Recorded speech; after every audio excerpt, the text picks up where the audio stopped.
दोस्तों, स्वागत है आपका मेरे YouTube चैनल इंग्लिश बाबू पर। और आज मैं फिर हाजिर हूँ आपके साथ एक नई स्टोरी लेकर। और दोस्तों, आज जो स्टोरी मैं आपके लिए लेकर आया हूँ ये एक शॉर्ट मॉरल स्टोरी है। बहुत ही प्यारी अच्छी कहानी है। कहानी सुनने में आपको मज़ा आएगा। उसके अलावा दोस्तों, आज की इस कहानी में आपको कुछ नए इंग्लिश के वर्ड मीनिंग सीखने को मिलेंगे, उनकी करेक्ट प्रोनाउंसिएशन के बारे में पता चलेगा। और हमेशा की तरह जो इसका ग्रामर का पार्ट है उसे बिल्कुल डिटेल में कवर करेंगे, तो एक एक स्ट्रक्चर को आप बड़ी आसानी से सीख पाएंगे। तो चलिए दोस्तों, आज की इस कहानी को हम शुरू करते हैं। और सबसे पहले कहानी का टाइटल देखते हैं। कहानी का टाइटल है टाइम इज़ प्रीशियस। क्या मतलब हुआ? दोस्तों, ये जो सेंटेंस है टाइम इज़ प्रीशियस, ये एक सिंपल प्रेजेंट का सेंटेंस है। सिंपल प्रेजेंट का मतलब होता है जब हम वर्तमान में कोई ऐसा वाक्य बनाते हैं जहाँ पर इज़ ए मार्क का इस्तेमाल हेल्पिंग वर्ब के रूप में किया जाता है, साथ में कोई भी नाउन या फिर एडजेक्टिव को लेकर वाक्य बनाया जाता है। और इस तरह के वाक्यों में कभी भी वर्ब का प्रयोग नहीं किया जाता है। और दोस्तों, ये जो वर्ड है PRECIOUS, प्रीशियस, ये एडजेक्टिव है, आप इसे नोट कर लीजिए। प्रीशियस का मतलब होता है कीमती। टाइम इज़ प्रीशियस, क्या अर्थ हुआ? समय कीमती है, या कह सकते हैं समय बहुमूल्य है। तो दोस्तों, ये आज की इस कहानी का टाइटल है, शीर्षक है। और अब मैं इसे पढ़ना शुरू करता हूँ। आप लोगों से रिक्वेस्ट है कि आप कहानी को बिल्कुल ध्यान से सुने। और यदि आज की कहानी में आपको कोई भी नया शब्द या फिर नया स्ट्रक्चर मिले तो आप उसको नोट करें। और यदि कहानी पसंद आए तो लाइक भी ज़रूर करें। तो चलिए इसको शुरू करते हैं। Ashish always used to postpone things. क्या मतलब हुआ? दोस्तों, ये जो वाक्य है ये इस वाक्य में यूज्ड टू का प्रयोग किया गया है। और यूज्ड टू का प्रयोग पास्ट के वाक्यों में कंसिस्टेंसी को दर्शाने के लिए किया जाता है। जब हम कोई पास्ट में ऐसा वाक्य बनाते हैं जहाँ पर ये दर्शाते हैं पास्ट में कोई भी व्यक्ति किसी क्रिया को बराबर रेगुलर बेसिस पर करता था, तो ऐसे वाक्यों में निरंतरता को दर्शाने के लिए यूज्ड टू का इस्तेमाल किया जाता है हेल्पिंग वर्ब के रूप में। और साथ में वर्ब की फर्स्ट फॉर्म लगाई जाती है, POSTPONE। दोस्तों, ये वर्ब है, आप इसे नोट कर लीजिए। पोस्टपोन का मतलब होता है किसी चीज़ को स्थगित करना, टालना, उसे पोस्टपोन कहा जाता है, या उस चीज़ में विलंब करना, देरी करना। तो इस लाइन का क्या अर्थ निकला? आशीष ऑलवेज, ऑलवेज मतलब हमेशा। Ashish always used to postpone things. Ashish चीज़ों को हमेशा टाला करता था, कैसे, या इसको ऐसे भी कह सकते हैं कि आशीष चीज़ों को हमेशा स्थगित किया करता था। One day his father called him and made him understand that one should always do things on time. क्या अर्थ हुआ? वन डे मतलब क्या हुआ कि एक दिन। His father called him. दोस्तों, ये जो वाक्य है ये एक पास्ट इंडेफिनिट का अफर्मेटिव वाक्य है। और जब हम पास्ट इंडेफिनिट में कोई भी अफर्मेटिव का वाक्य बनाते हैं तो वहाँ वर्ब की सेकंड फॉर्म का यूज़ किया जाता है। कॉल का मतलब बुलाना, पुकारना, सेकंड फॉर्म में कॉल्ड। एक दिन उसके, हिज मतलब उसके पिता ने उसे बुलाया। हिम मतलब उसे, एक दिन उसके पिता ने उसे बुलाया। And made him understand. दोस्तों, ये जो वाक्य है, अगर इस वाले वाक्य के बारे में बात करूं तो जो आप लोगों में से कुछ ऐसे लोग ज़रूर होंगे जिन्हें अच्छी ग्रामर आती होगी, थोड़ी एडवांस लेवल की, तो आप समझेंगे ये एक कॉजेटिव सेंटेंस है। सबसे पहले आप ये समझ लीजिए कॉजेटिव का क्या मतलब है। कॉजेटिव का मतलब होता है जहाँ पर एक व्यक्ति दूसरे व्यक्ति से कोई क्रिया को करवाता है। तो इस तरह के वाक्यों को कॉजेटिव का सेंटेंस कहा जाता है। और ऐसे वाक्यों में मेक का इस्तेमाल हेल्पिंग वर्ब के रूप में किया जाता है। और ये पास्ट का वाक्य है, इसलिए यहाँ पर सेकंड फॉर्म लगाई गई है। तो क्या अर्थ हुआ? एंड मेड हिम अंडरस्टैंड, और उसे समझाया। दैट, और दोस्तों दैट जो है वो एक डिस्क्रिप्टिव क्लाउज है। इसका काम यह है कि ये नाउन के बारे में ज़्यादा जानकारी प्रोवाइड करता है।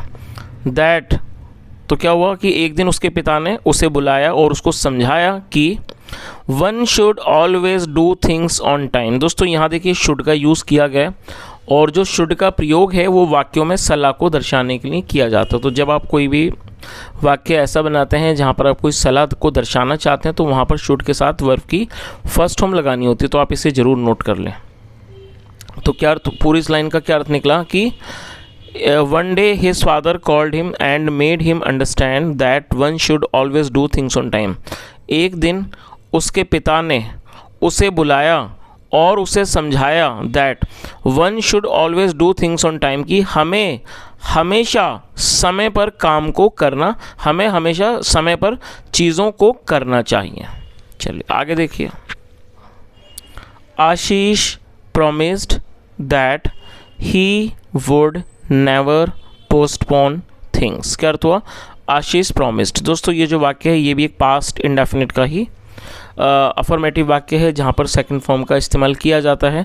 प्रॉमिस जो है वो एक नाउन है, उसके अलावा ये एक वर्ब भी है, तो इसको यहाँ पर एक वर्ब के रूप में प्रयोग किया गया है। और प्रॉमिस की सेकंड फॉर्म होती है प्रॉमिस्ड।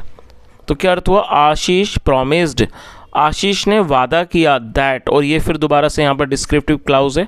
आशीष ने वादा किया कि he would never postpone things. दोस्तों यदि मैं इस वाले वाक्य के बारे में बात करूँ तो देखिए इसमें यहाँ पर वुड का यूज़ किया गया है, यहाँ पर विल का यूज़ नहीं किया गया है, जबकि ये जो वाक्य है ये फ्यूचर को दर्शा रहा है। तो यहाँ पर समझने वाली बात यह है कि इसके दो रीज़न हैं। पहला रीज़न ये है कि जब हम पास्ट, यदि कोई हम ऐसा वाक्य बनाएंगे जहाँ पर पहला वाक्य पास्ट इंडेफिनिट में है, तो जो दूसरा वाला वाक्य होगा उसके अंदर हमें विल, और फ्यूचर इंडेफिनिट में बनाना चाहते हैं तो उसके अंदर हमें विल का इस्तेमाल नहीं करना, वहाँ पर हमें वुड का इस्तेमाल करना है। और दूसरा रीज़न ये है दोस्तों कि विल और वुड में ये फ़र्क है कि जो विल है वो एक डेफिनेट एक्शन को दिखाता है, मतलब जब हम किसी काम को करने के बारे में बिल्कुल निश्चिंत होते हैं कि उस क्रिया को हम करेंगे तब हमें विल का यूज़ करना होगा। और यदि हम वुड का इस्तेमाल करते हैं तो इसका मतलब वहाँ पर जो काम करने की जो इच्छा शक्ति है या फिर जो काम करने का कह सकते हैं कि इरादा है वो पूरा अच्छा, मतलब ये कह सकते हैं बिल्कुल पक्का एक निश्चित इरादा नहीं है, वहाँ पर कोई कंडीशन, कोई शर्त भी हो सकती है। तो इस चीज़ को आप समझ लें। तो वुड का मतलब ये है कि यहाँ पर वुड का इस्तेमाल इसलिए किया जाएगा कि यदि व्यक्ति उस फ्यूचर में काम करने को लेके के बारे में बहुत ज़्यादा वो निश्चिंत नहीं है तो वहाँ पर उसे वुड का यूज़ करना होगा। हालांकि विल जो है वो ये दिखाता है कि विल के अंदर की क्रिया ज़रूर होगी, कि जो व्यक्ति उस वाक्य को बना रहा है वो व्यक्ति उस बारे में बिल्कुल श्योर है। चलिए तो क्या इस लाइन का अर्थ हुआ? आशीष प्रॉमिस्ड, आशीष ने वादा किया कि he would never postpone things, कि वह चीज़ों को कभी भी स्थगित नहीं करेगा। One day Ashish got the news that he had one the painting competition that was held the previous day. क्या अर्थ हुआ? One day Ashish got the news. दोस्तों ये जो वाक्य है ये भी एक पास्ट इंडेफिनिट का ही वाक्य है जहाँ पर सेकंड फॉर्म लगाई जाती है। गेट का मतलब होता है मिलना, प्राप्त करना, सेकंड फॉर्म में गॉट। एक दिन आशीष को खबर मिली कि he had one the painting competition. दोस्तों देखिए यहाँ पर क्या है, हैड के साथ थर्ड फॉर्म लगाई गई है और आप इसे ज़रूर नोट कर लीजिए। विन का मतलब होता है जीतना, थर्ड फॉर्म है इसकी वन। और दोस्तों ये जो वाक्य है ये पास्ट परफेक्ट है। और पहली बात आप इसकी प्रोनाउंसिएशन को भी समझ लीजिए। आप में से कई लोग इसको वॉन पढ़ते हैं तो आपको इसे वॉन नहीं पढ़ना, वॉन एक गलत प्रोनाउंसिएशन है। ये इसकी जो सही प्रोनाउंसिएशन है वो है वन, और ये जो WON ये वन इसको पढ़ेंगे, और ये सेकंड फॉर्म भी है, साथ में थर्ड फॉर्म भी है, तो यहाँ पर इसको थर्ड फॉर्म के रूप में प्रयोग किया गया है। और जब हेड के साथ वर्ब के थर्ड फॉर्म का यूज़ किया जाता है तो इसका सीधा मतलब है कि ये पास्ट परफेक्ट का वाक्य है। लेकिन दोस्तों यहाँ पर जो जानने वाली बात यह है वो ये है कि जब हम कोई ऐसा वाक्य बनाते हैं या ट्रांसलेट करते हैं कि जिसमें पहला वाक्य पास्ट से हो, पास्ट इंडेफिनिट से हो, और दूसरा पास्ट परफेक्ट से हो, तब हम जब उसको हिंदी में ट्रांसलेट करेंगे तब हम पहला वाला वाक्य तो पास्ट इंडेफिनिट से ही बनाएंगे, लेकिन जब हम दूसरे वाले वाक्य को ट्रांसलेट करेंगे तब हमें उसको पास्ट परफेक्ट की बजाय प्रेजेंट परफेक्ट में बनाना होगा, तभी उसकी जो मीनिंग है वो बिल्कुल एक्यूरेट निकलेगी। चलिए अब इसकी मीनिंग को देख लेते हैं। वन डे एक दिन आशीष गॉट द न्यूज़, आशीष को खबर मिली कि he had one the painting competition. अब देखिए दोस्तों यहाँ जैसे मैंने आपको बताया कि यहाँ इसको हम पास्ट से नहीं बनाएंगे, इसको प्रेजेंट से बनाएंगे, तो इसको प्रेजेंट परफेक्ट में ट्रांसलेट करेंगे। उसको खबर मिली कि he had one the painting competition, कि उसने जो पेंटिंग कॉम्पिटिशन है, मतलब जो पेंटिंग का जो एक प्रतिस्पर्धा है, मुकाबला है, उसने उसको जीता है। That was held the previous day. और दोस्तों ये जो वाक्य है ये पास्ट इंडेफिनिट का पैसिव वॉइस का वाक्य है। जब हम पास्ट इंडेफिनिट में पैसिव में वाक्य बनाएंगे तो वहाँ पर वॉज वर्ब के साथ थर्ड फॉर्म लगाई जाती है। होल्ड का मतलब होता है किसी चीज़ को पकड़ना या फिर आयोजन करना, और थर्ड फॉर्म है हेल्ड। तो इस तरह से अब आप इसकी पूरी मीनिंग समझ जाएंगे। तो यहाँ से दोबारा से देख लेते हैं ताकि एक एक चीज़ क्लियर हो जाए। आशीष ने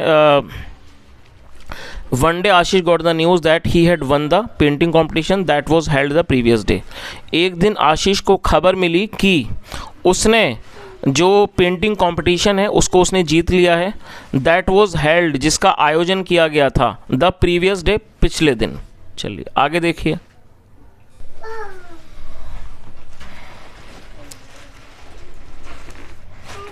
प्रीवियस मंथ, सॉरी दोस्तों, ये प्रीवियस डे नहीं था, प्रीवियस मंथ था। तो इस तरह से पूरी लाइन का क्या अर्थ निकला कि आशीष को खबर मिली कि उसने जो कंपटीशन है पेंटिंग का उसने उसको जीत लिया है जिसका आयोजन पिछले महीने किया गया था। He was asked to collect the prize on the same day. दोस्तों ये जो वाक्य है ये भी एक पास्ट इंडेफिनिट का पैसिव का वाक्य है। और जैसा ऑलरेडी मैंने आपको बताया, जब हम पास्ट इंडेफिनिट में पैसिव में वाक्य बनाएंगे तो वॉज वर्ब के साथ वॉज वर्ब का इस्तेमाल हेल्पिंग वर्ब के रूप में किया जाता है, साथ में थर्ड फॉर्म लगाई जाती है।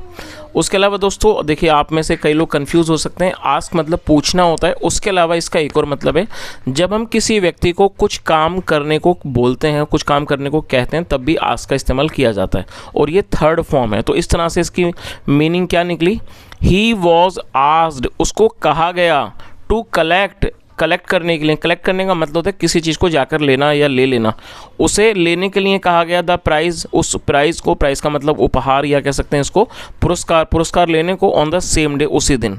तो पूरी लाइन का क्या अर्थ निकला, he was asked to collect the prize on the same day, उसे उसी दिन पुरस्कार लेने को कहा गया। Ashish did not care and went to collect the prize the next day. दोस्तों ये जो वाक्य है ये एक पास्ट इंडेफिनिट का नेगेटिव वाक्य है। जैसा आप जानते हैं, जब हम पास्ट इंडेफिनिट में अफर्मेटिव का वाक्य बनाते हैं तब हमें सेकंड फॉर्म का यूज़ करना होता है। हालांकि जब हम नेगेटिव वाक्य बनाते हैं, जैसा यहाँ पर ये नेगेटिव वाक्य है, तब हमें डिड नॉट के बाद वर्ब की फर्स्ट फॉर्म लगानी होती है। तो क्या अर्थ हुआ, Ashish did not care, Ashish ने ध्यान नहीं दिया, and went to collect the prize the next day, और अगले दिन वो उस प्राइज़ को मतलब कि पुरस्कार को लेने के लिए, कलेक्ट करने के लिए वो अगले दिन गया। But the prize had become useless for him as it was a ticket to a circus show. क्या अर्थ हुआ, but the prize had become useless. और दोस्तों यहाँ पर देखिए हैड के साथ थर्ड फॉर्म है तो ये पास्ट परफेक्ट है। बिकम का मतलब होता है होना या फिर बनना, और थर्ड फॉर्म भी बिकम है। ये फर्स्ट फॉर्म भी साथ में थर्ड फॉर्म भी है, तो ये यहाँ पर इसको थर्ड फॉर्म के रूप में यूज़ किया गया। But the prize had become useless, लेकिन जो प्राइज था, जो पुरस्कार था, हैड बिकम यूजलेस। दोस्तों यूजलेस एडजेक्टिव है जिसका अर्थ होता है बेकार, लेकिन जो उपहार था, जो ये पुरस्कार था, वो बेकार हो चुका था फॉर हिम, उसके लिए। और वो क्यों हो चुका था, चलिए आगे कारण जानते हैं। एज, क्योंकि इट वॉज अ टिकट, क्योंकि वो टिकट था टू अ सर्कस शो, एक सर्कस शो का, विच वॉज हेल्ड, जिसका आयोजन किया गया था द प्रीवियस डे, पिछले दिन। तो इस तरह से पूरी लाइन का क्या अर्थ निकला, but the prize had become useless for him as it was a ticket to a circus show which was held the previous day.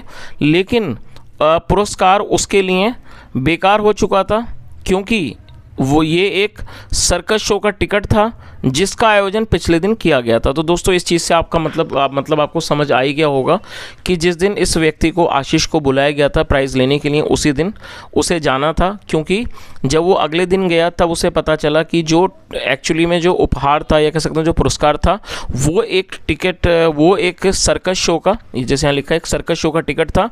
और वो जो सर्कस शो थी उसे पिछले दिन ही उसका आयोजन किया गया। तो जाहिर सी बात है जब उसको टिकट मिली तो वो टिकट किसी भी काम की नहीं थी, क्योंकि वो जो टिकट थी वो पहले ही दिन के लिए काम थी, मतलब एक दिन पहले ही उसका आयोजन किया गया था उस शो का, और अगले दिन जब वो गया तो टिकट उसके लिए बेकार हो चुकी थी। चलिए आगे देखिए।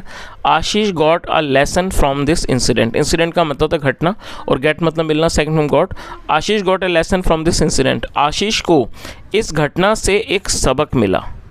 चलिए तो दोस्तों इस तरह से छोटी सी कहानी यहीं ख़त्म होती है। और मैं समझता हूँ कहानी छोटी है, और ज़रूर कुछ कहानियाँ छोटी होती हैं लेकिन वो बहुत बड़े बड़े मॉरल दे के जाती हैं, कुछ सिखा के जाती हैं। तो इस कहानी का मॉरल यही है that we should never try to be late in anything, as we have already seen in this story. The guy who won something could not go to collect that, and after some time he realized that it has become useless for him. So I guess that with the help of this story we can easily understand that we should never try to postpone things. We should always try to do things on time so that we never miss any opportunity, because once we lose any opportunity, then there is nothing, we can just repent after that. So guys, this is the story. I hope you enjoyed, and apart from this guys, I request you to kindly share your valuable feedback on the story. If you enjoyed this, then do like this video, and apart from this subscribe this channel. और उसके अलावा दोस्तों आप हमारे एक subscriber हैं जिनका नाम है लक्की रावत जी। उन्होंने मतलब कि कहानी के दौरान अपना नाम लेने का अनुरोध किया था। तो लक्की जी, मैंने आपका नाम ले लिया है।